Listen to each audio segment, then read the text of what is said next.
Thank you all for tuning in. This is episode 4 of the Primal Chronicles. I'm currently here with my good friend, Jones Deschamps, Clemson Legend, business major.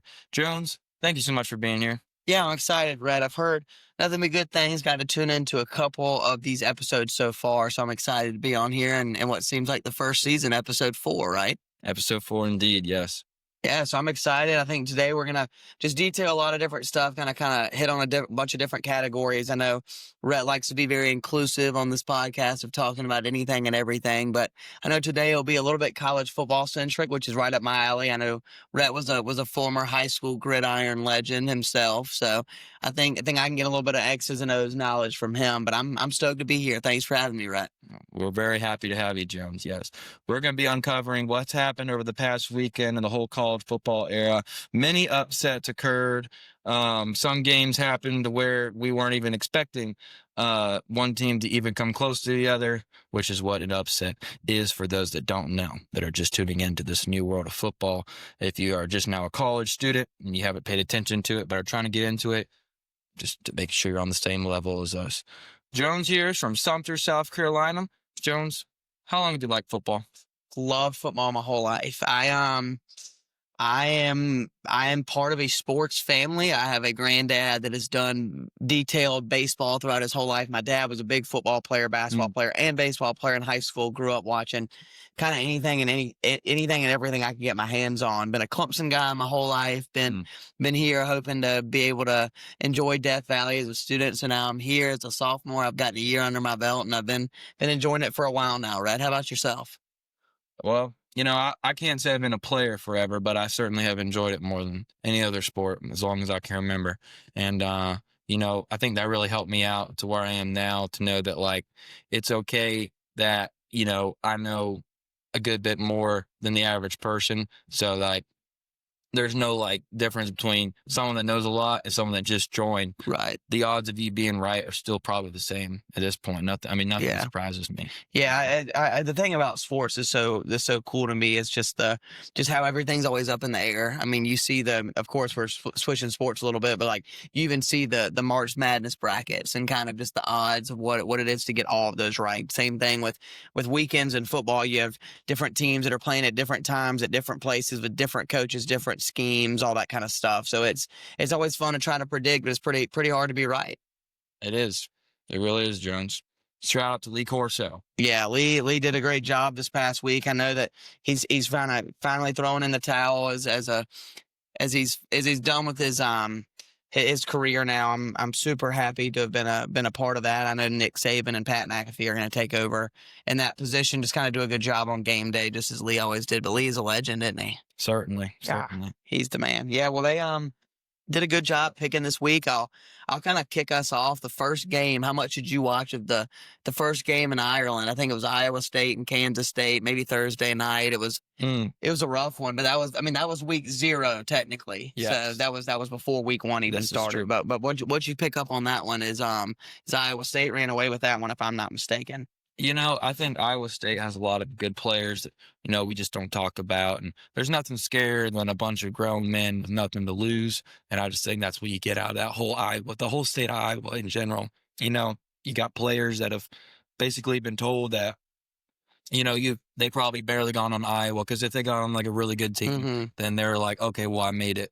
But those guys on Iowa, they're like, well, I have something to prove. Yeah, I mean, it kind of goes along with the attitude of just having your back against the wall when you got nothing to do but fight. People are pretty effective, and so I think the Cyclones did a good job of kind of neutralizing the quarterback at Kansas State. Made him get out of the pocket a lot, escape, make some throws he wouldn't naturally make. So doesn't surprise me they took it home. It's always a fun trip to play a game out of the country. So allowing that to happen in week 0 was a big interest, I know, for a lot of people. Yeah. Yeah. And, the cool thing about games like that is people say, well, it's insignificant. It doesn't matter. But, there's always a player on there that'll be the next Brock Purdy. Yeah. Right. I mean, you got a guy that was Mr. Irrelevant, that was just a hard-nosed guy in college, really wasn't too flashy, but you'll mix a few guys in there. They're going to be professional athletes. They're going to make some serious money. But you flip the script, and I'll kind of forward us to the next week. talking just about this Ohio State Texas game. You Certainly. talk about Iowa State and Kansas State with not too many firepower players, and then you go to Ohio State and Texas where that's all you got. So, did you watch that one? You pick up anything in particular in that one? Oh, yeah. Well, we studied the enemy on that one very well. And, in our predictions, we had Texas winning the game, sadly, because we were all about revenge. And we said that Texas will play with a revenge mindset. But unfortunately, that just wasn't the case today. Yeah, it's a slippery slope there. You gotta go after Arch Manning. I mean, the former 5-star. You got a guy that's just been a legacy, a football guy his whole life. It's hard to pick against Arch per se. Yeah. But Texas didn't look too sharp as a lot of teams did in the first week. Ohio State playing a home game, got a noon kickoff, like a lot of momentum going in their favor. So it was a fun one to watch for sure.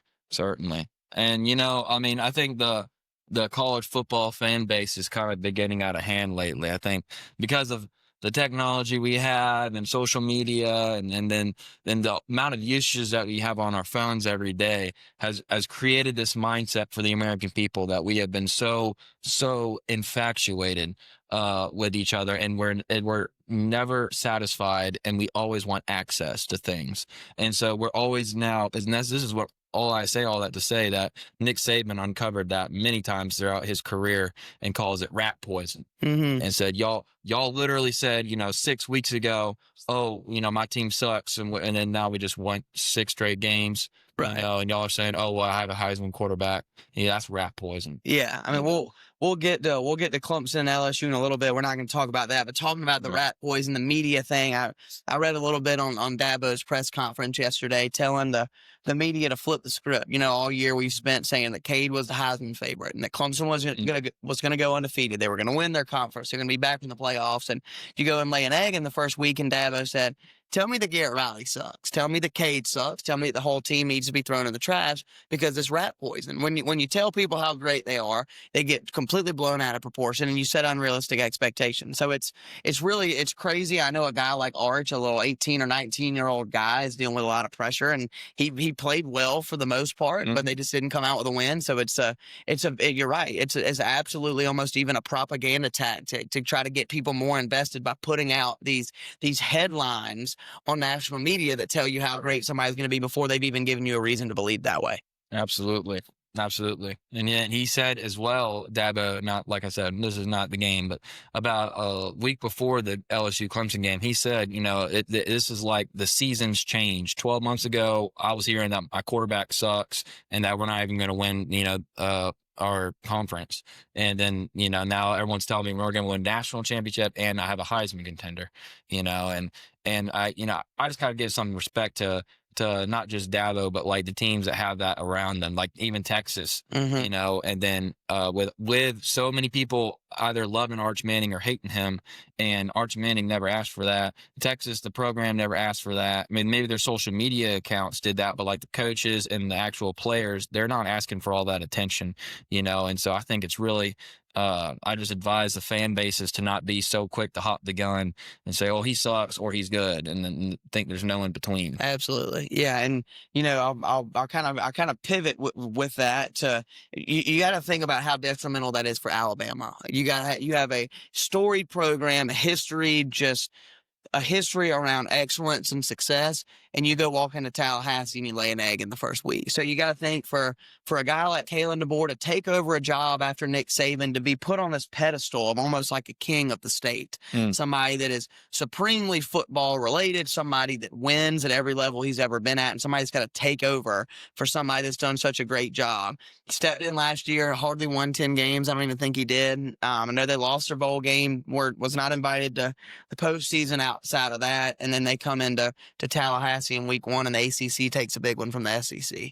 Well, especially with a team that had previously only 2 wins last season.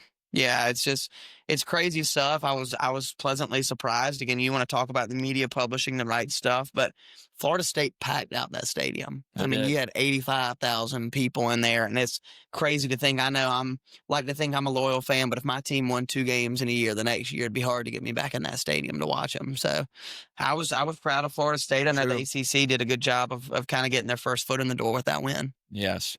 Absolutely, absolutely. The ACC is definitely looking like we're somewhat becoming a power, not a powerhouse, but they're having some decent teams like they were probably in the mid 2010s and early on Mhm. before that. You have players like Lamar Jackson in Louisville, or you have in Miami with that one Christian coach, I forget the name of. Constant, there's always being the teams that used to be actually the players and actual opponents are seeming like they're kind of coming back after Yeah. about a decade. Well, you got to wonder too with this new system of NIL and being able to trade and allow these players to earn their stripes and earn their money. You got to wonder what that plays into it because you have these for the last 5 or 6 years now. You've had these SEC teams that are, in all honesty, better than every other conference, and so they go and they win every year, and so you start attracting players to the Vanderbilts, to the South Carolinas, to the Missouris, the Kentuckys, the teams that aren't as well known because they get to play on the national stage every week. Mm, But now you flip the script and you allow these teams to make money. They are able to provide for their players. They're able to gift a little bit more.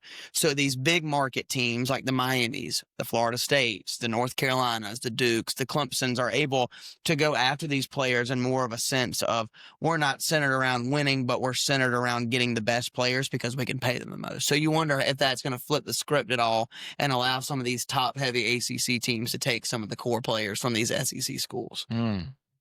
Certainly, certainly. And it kind of reminds me, I talked to a friend of mine, Clemson legend, Jacob Trammell, and his father, oh man, the godfather of Clemson in the 90s, chemical engineer, many, many, many Hmm. neurons in his brain. And he just said a great thing was when you have a lot of people that are interested in the same things. We were talking about the chorus group at his high school, and there's a lot of people invested. Hmm. And when you have a lot of people invested, there's a lot of money behind the people, and so what makes people want to go if they are currently doing well, or if there's someone that can envision them, because there's a some scientists have been saying now that we've unlocked and learned this new knowledge that the human mind, if you believe it enough, it can't Hmm. tell the difference between something that did happen and didn't happen. Absolutely. And so if a coach comes in with a clear vision of what is going to happen, for example, someone like, I don't know, I can see somebody that just comes back in, some type of statement mentality, comes to like a school like Texas A&M with tons of oil money, Hmm. and just in 1 year has like some type of LSU or just crazy off season, how their production's been, something like that Yeah. happen. I don't know. It's crazy. You think that just kind of growing up, you always hear this mentality of if you believe it'll happen, speak it into existence kind of thing. And so I think that's a lot of the mental aspect that you're talking about is once you are able to get your foot in the door and you're able to set this standard of belief and of excellence, your mind can transform itself to believe that that's actually the truth. I mean, it's somewhat similar in the sense of Vanderbilt last year. Vanderbilt went out, they were the giant killers. They went and beat a bunch of these SEC teams, went and beat Alabama, were bowl eligible, went in and just had a complete reform. And they came into this year thinking, we can do this. We're back. We're a powerhouse. We're supposed to be here.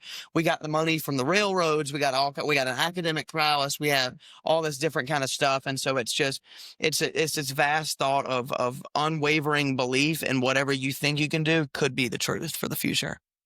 Certainly, certainly. The truth will set you free. And the truth is all we focus on this show, as we say every Hmm. episode, ladies and gentlemen. So knowing that and like these visions that these coaches have been getting, it's really cool to see. So I'll pivot, and this may sound a little controversial. I don't mean for it to. I'm here to speak the truth, what I've heard and what I know. I know back in the '90s and the early 2000s, you had two teams that were at the top. You had Notre Dame, you had the guys in the Northeast, you had the guys that were covered in snow, the academic prowess, the Catholics. Right. Catholics up at Notre Dame. And then you go down south and you got Miami. You got them tucked away in their little corner. They've had some all-time greats. They've had some really good teams, but they have had some trouble with the law. So they call it the Catholics versus the convicts, right? Mm, I've heard this narrative push for a couple of years now. You have the good guys and the bad guys is what they almost try to frame it as. So of mm. course you saw Miami pull that one out coming on Sunday. That was a game that we all got to watch on Sunday, which was nice to replace the NFL. What did you pick up on the Catholics and convict side of just you got the hard nosed guys Mm. that may come from a little bit less, and then you have what some would say the rich kids, the religious guys that are coming from up north. What'd you see in that game, right? I mean, certainly. I mean, I believe that is entirely applicable to the fan bases themselves, but I just think the gift of college football and the players themselves is, you can come from anywhere and you can go to any team. Now, preferably, you want to go on a team that has people that you would get along with, Hmm. and so if you are from that background, I do think that's more, whatever you would want to go to Notre Dame, you're Catholic, you enjoy all that. I do think, though, however, I believe that certainly Miami probably used that to their advantage. They say, well, they see us as, a bunch of crazy, convict type of people, or, they just don't see us as even worthy because, we're just a dismantled team. Notre Dame's coming off of being in the national championship, for crying out loud. So Notre Dame probably just thinks they're going to wax us, yada. And I think that Miami just had that underdog mentality of like, we're just going to give them what we got. I think Carson Beck did a pretty great job with his group. I heard some people think that he would gel well with Miami, and I thought so too. Just especially how their offense worked last year. With legend Cam Ward and just being quarterback heavy. Not big on the run game particularly. Wasn't why they won all the games.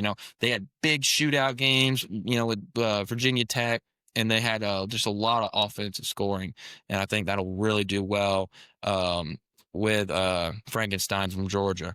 I think he's just gonna do decent there, and I think coming from Georgia and already going up, being a part of a great offense, and knowing how that all scheme can work.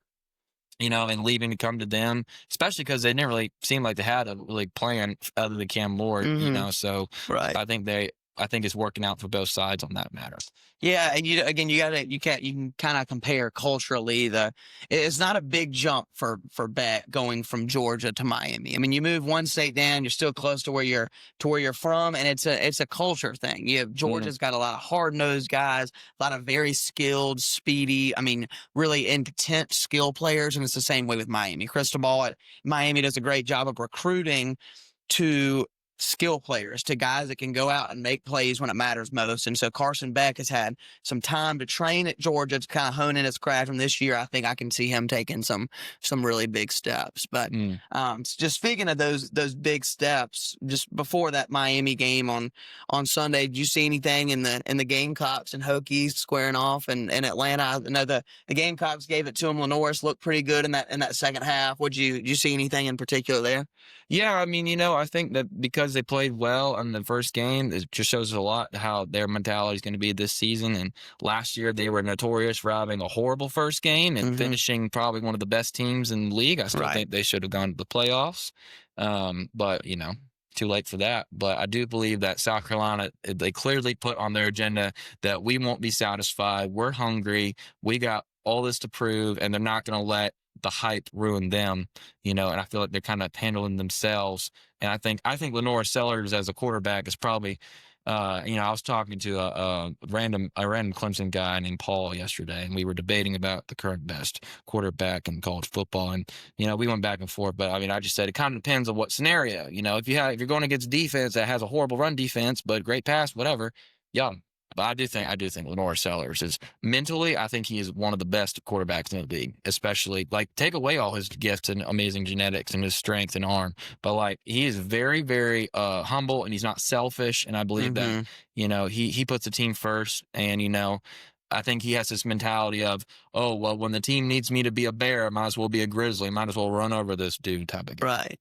Yeah, he's one of those guys, and you hear it commonly referred to in all sports, but he's one of those guys that has the it factor. You can't really describe it. You can't really put it into words, but he's a guy that you got a 2-minute drill to go win the game. That's the guy that you want the ball. I mean, the ball needs to be in Lenore Sellers' hands, and he showed it all throughout last year. They went and won 8 or 9 games at Carolina, totally flipping the script of kind of just what their history was in their program. And I mean, you saw him last week in the fourth quarter. I mean, the lights were bright. They had a close game or tight knit on the first game of the year in the fourth quarter, and he turned it on. I mean, you're totally right with the mentality of if I got to be a bear, I'm gonna be a grizzly, and I'm gonna come at you, and you ain't gonna take me down. I mean, you're gonna have to twist my arm before I'm gonna give something up. So he's amazing. He's fun to watch. I think the Hokies have a pretty good team. They could be a top heavy team to come down in the ACC. That was a big win for the Gamecocks in the first one. I know that for sure. Certainly setting the tone. Yeah, well, I'll wrap it up as much as I don't want to talk about it, ladies and gentlemen. I'm a Tigers fan, and it's been a rough 72 hours. I've been dealing with some heartbreak. I've been trying to cope and take into fact what I saw happen on it's on 7:30. I mean, it was a night game. It was a cool atmosphere. It was something that I'd looked forward to for a while, and the Bayou Tigers just took it a little bit further than we did. So I've been sulking. I'll let Rhett open up with his opening statement because I may have to wipe a few tears off of my face as I detail this one. Well, I'm happy to do that for you, Jones. Yeah, at the end of the day, the Tigers did win. Just the Clemson home team didn't happen to be that one. Got to say, I got to give all credit to LSU. They had an amazing defense, if not probably the best defensive game I've seen all weekend. Holding Clemson's offense to just 10 points is pretty incredible, and not a single score in the second half, which I don't think Clemson's ever had that happen to them in probably since Georgia, if I had to guess. So kudos to them. I could see Clemson putting up like 35 points in the first quarter against Troy. They got that, whatever. But I mean, that game won't matter. But just the way that both teams played, honestly, I thought was actually very well. First games are all over the place. We forget that. But 3 years ago, I remember I was talking to my colleagues and the team of the Prom Chronicles and the background set, and it was before we were the people that we are now, the podcast, and we were just saying Texas was playing Alabama, and Alabama was ranked like 3, and Texas was ranked like 18, and it was at Texas, and I said, this is going to be a really good game, and they said, no, it's not, and I said, it's the second game of the season. Alabama played a nobody, and Texas played somebody that was okay at the time, did very, very well. They said, well, Alabama's Alabama. They have Nick Saban. Yeah, They just won the national championship a year ago at the time. They're like, they're going to crush them. And I just said, anything's possible within basically like the first 2 games, really. right. Even third game, you can kind of see some like, okay, they have about a feel or whatever. But the first 2 games, especially if you're like Georgia and you played Marshall or you just played a nobody and beat them, and then you go against someone that really has something. So got to give credit to Clemson, LSU's, Miami, Notre Dame, I guess now FSU and Alabama, and then obviously Texas and game day being Ohio State. Just teams that aren't afraid to start the league with a really good game, and just say we don't care about wins. We might lose this game, but it's what people want, and I just appreciate them for giving us that type of entertainment. Yeah, I know. Again, kind of going back to the presser. I know yesterday that talking about those just kind of first game jitters. Dabo said, well, neither team played well, and if I were grading both teams, I'd put LSU at a 68 and Clemson in the 50 range, somewhere there. It's neither team was incredibly impressive. I mean, that's just kind of the way a lot of these go. I mean, you see guys like Arch Manning, who's a Heisman favorite. He wasn't very good in the first week. You saw guys like Haynes King even struggle at times in that Georgia Tech Colorado game. So it was just it does get shaky at times, but I think you kind of break the Clemson LSU game down into 3 categories. I think special teams, it was kind of just it was a boxing match. You had teams throwing punches. I thought Clemson's first year punter Jack Smith was unbelievable. I thought he flipped the field well. I thought he was reliable at times. I thought both kickers, I think they both missed one. So it was wasn't too much loss there. I know both teams will kind of find their footing in that. So special teams was pretty even. Defense was the same way. I know both teams have high-powered defense with some high-leverage guys. So I know that Clemson did a good job in coverage. They covered pretty well, attacked the quarterback, stopped the run. Obviously, LSU just had a phenomenal game plan, made Cade roll out a lot, sprinted right. Made some throws that were unnatural for him. So I know that their defense was good. And I think it was offensively, kind of like Dabo said, it was just LSU had the one step ahead. I know Clemson had a hard time rushing the ball. So with LSU being able to establish a run game and really spread 52 yards wide with dumping down screens and short coverage, short passes, I think that was pretty effective. So good game all around. It was enjoyable to watch with a fun atmosphere, but LSU just took it home because they were one step ahead, I guess. Absolutely. And I believe it was Ice Cube that once said, if you want to be successful, son, you can't be one step ahead in chess. You have to be 3 steps ahead. And, Dabo's being said the 65 to 58 thing. I mean, I think you got to get rid of that whole mentality. 5 years ago, when Clemson had Trevor Lawrence, I believe, or maybe it was even before that. It was one of the games where Dabo was really kind of starting. I don't think they even had a national championship under his belt yet. And Clemson beat somebody at the time, and they barely beat them, and they were a nobody. It was a 28-27 score or something, and it was like, Boston College type of deal. And they were like, Dabo, what do you have to say about your team? Y'all really underperformed. And Dabo said at the time, a win is a win is a win is a win. And so for him to contradict what he said, obviously things change in a decade, but still, like, if it was the opposite and Clemson did that, I don't think Dabo would have said, well, Clemson was a 68 and LSU was a 55. I don't think he would have said that. I think he would have just said, well, it was a good game, whatever, and we just happened to play better than them. But like the whole grading thing, I think kind of debunks the idea of a win is a win. And, I think LSU played on defensively, I'd say a 10 out of 10 game. I mean, Clemson is still a threat. And, yes, we couldn't get the ball rolling on the run game, but Cade is very much good at passing, and they had constant pressure, and they used every advantage they could. They knew that we were going to be passing because they knew our running back situation. Now, what we'll get into, I'll say, is it is a huge advantage. You'll see this now because Clemson, yes, he was a transfer portal, but it was only really about 5 players they grabbed that really are like starting currently. Right. LSU, on the other hand, grabbed 18 players. 10 of those are now starting.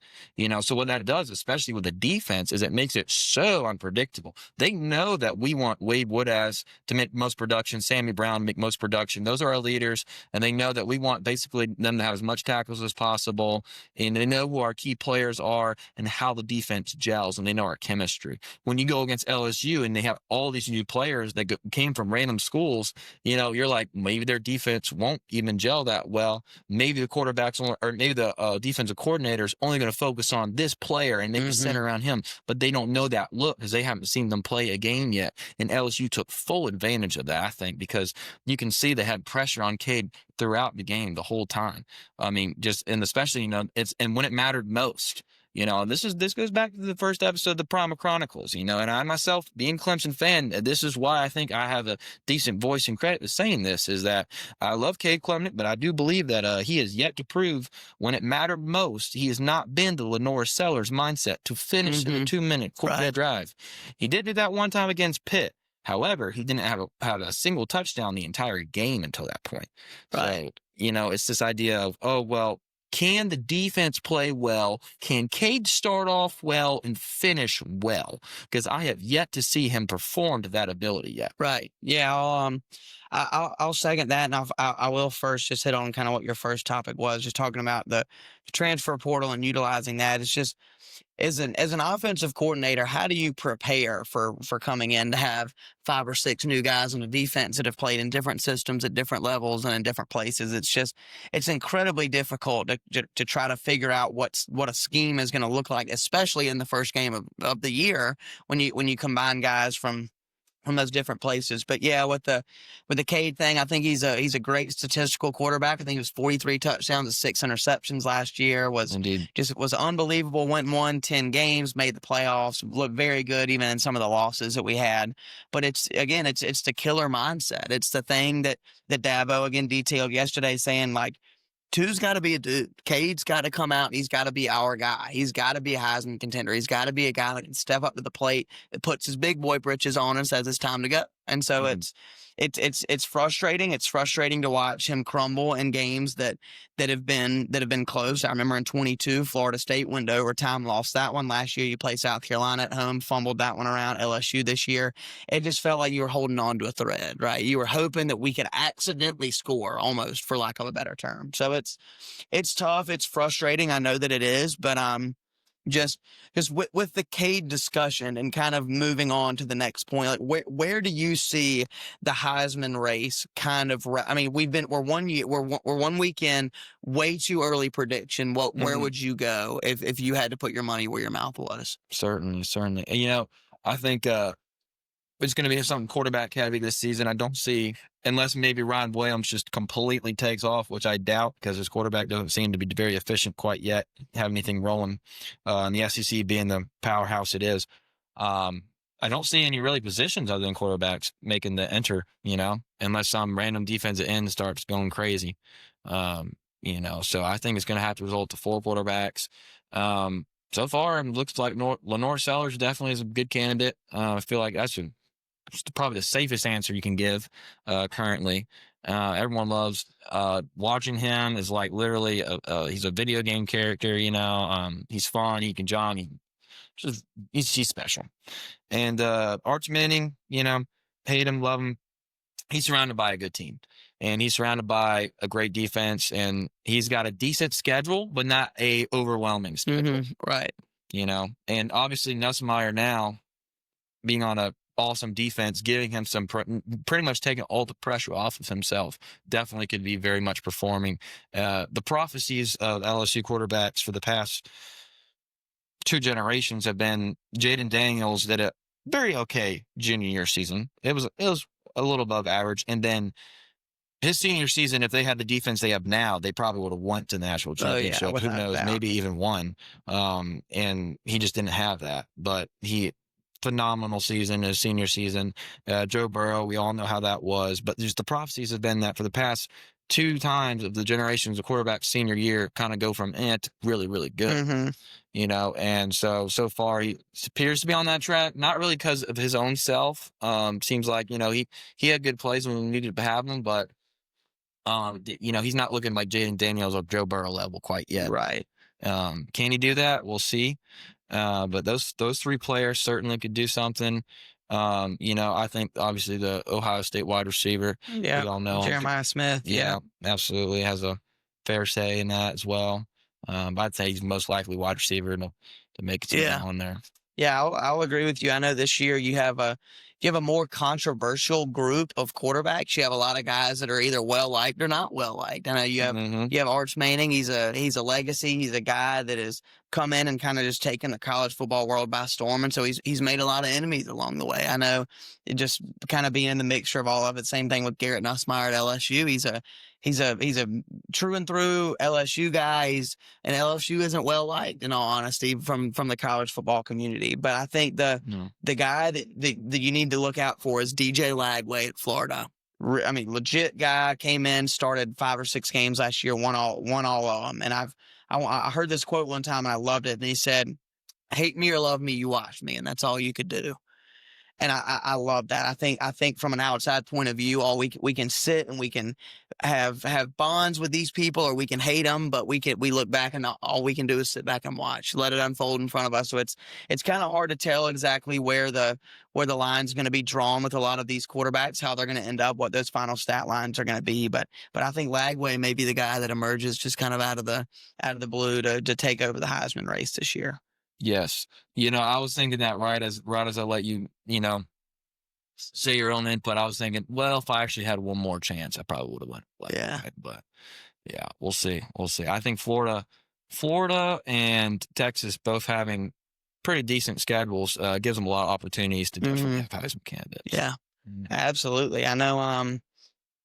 I know that this year is going to be a lot of fun. It's going to be different because I think that this year, unlike others, there's a lot of parity. Like, there's a lot of teams that you could look at and say at the end of the year, these teams are teams that could play for the big trophy. So I think you got teams like Ohio State, you got the Penn States, you got the Clemsons, you got the LSUs, you got the Alabamas, you got the Miamis, and anyone and everyone in between. So I know this year is going to be a lot of fun. It's going to be crazy. I know there's going to be some core upsets as there were in week 1. So I'm stoked to see where the next 11 weeks can take us and kind of where the postseason will guide us after that. Absolutely. And with the upsets being said, the predictions that we'll have will be uncovering and unfolding as the season continues. We'll usually address these problems weekly, and I'd say that's our vision for this coming season. Yeah, I'm again, Rhett, I just want to thank you so much for having me on today. I know that we could talk about anything and everything. We've spent a lot of time together in these last few weeks. Very similar in our faith and our belief, and so I just think that it's a lot of fun to break something down that's a little bit more practical than some of the really intense stuff that y'all have been talking about lately. So these last 3 episodes have just been a joy to all the listeners out there. I'm thankful that they got a little insight to some of the great minds behind the Primal Chronicles and some of the guests that you've put on here. So just want to thank you again for inviting me on, for allowing me to just kind of take a load off, talk about some stuff that I know we both enjoy, and hopefully some of the listeners can take away something from what we've discussed today. Yes, absolutely. And we hope that you listeners are enjoying every second of this. And, we try to really break this down as best we could in the time available to us. So, do you guys have any recommendations of future conversations, topics involving the world of sports and football in general? With the NFL on the cusp, I just Yeah. want to say Yeah. one last remark is, with that being said, is the Primal Chronicles that focus on football? Well, we are, but we really enjoy college football. However, we are going to make little small tidbits of NFL breakdowns, and that will be uncovered in our next episode, most likely. hmm Yeah, Mhm. so there's a lot of cool stuff going on in here. It's been fun to kind of get a behind the scenes look. I know we've talked a lot about some biblical and spiritual stuff. I know we've talked about a lot of just different war and Certainly. fighting. So it's a vast group of different topics that we talk about here on the Primal Chronicles. But just was so fortunate to be able to talk about something that I love, and I know that Rhett loves and partaked in a little bit in his Certainly. younger years back in the day and at James Island, correct? Certainly. Yeah. Yes. So Rhett was an X's and O's guy. Was a big, let me say, defensive lineman. Is that right? That is correct. Yes. He was the man. So I'm glad I got to break down a little bit of that. Got to hear a little bit of his insight. But please stay tuned for what's coming. I know there's going to be just a vast mixture of a lot of stuff. Look out for next week, the NFL breakdowns, and I'm sure we'll forward everything after that. Absolutely. And we thank you guys again for tuning in, and we'll see y'all next week.